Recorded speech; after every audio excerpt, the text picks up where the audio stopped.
பச்சை கற்பூரம் அப்படின்றது ஒரு மகத்தான பொருள். இதற்கு மருத்துவ குணமும் இருக்கு. இந்த பச்சை கற்பூரம் இருக்கும் இடத்துல மகாலட்சுமி குடியிருப்பா அப்படின்னு சொல்லப்படுது. தொழில் செய்யும் இடத்துல கல்லாப்பெட்டியில இந்த பச்சை கற்பூரத்த வைக்கிறது மூலியமா அதிர்ஷ்டத்தையும், செல்வ செழிப்பையும் இது ஈர்த்து கொடுக்குது. நோயாளிங்க பக்கத்துல இந்த ஒரு குடுவையில ஒரு பச்சை கற்பூரத்த போட்டு வைக்கிறதுனால நேர்மறை ஆற்றல் பெருகி அவங்க சீக்கிரமாவே குணமடையறாங்க.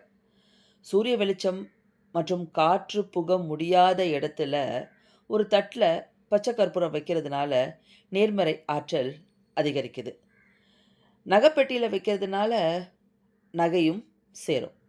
பூஜை அறையில நம்ம பஞ்சபாத்திரம் வைப்போம் இல்லையா? அந்த பஞ்ச பாத்திரத்துல இருக்க தண்ணீல சின்னதா ஒரு பச்சை கற்பூரம் போட்டு வச்சீங்கன்னா, தெய்வ அருள் கிடைக்கும். தெய்வ கடாட்சம் நமக்கு கிடைக்கும். நான் இந்த பதிவுல சொன்ன விஷயங்கள்லாம் உங்களுக்கு பிடிச்சிருந்துச்சுன்னா லைக் பண்ணிட்டு, உங்களுக்கு தெரிஞ்சவங்களுக்கும், பிடிச்சவங்களுக்கும் ஷேர் பண்ண மறந்துறாதீங்க. Thank you.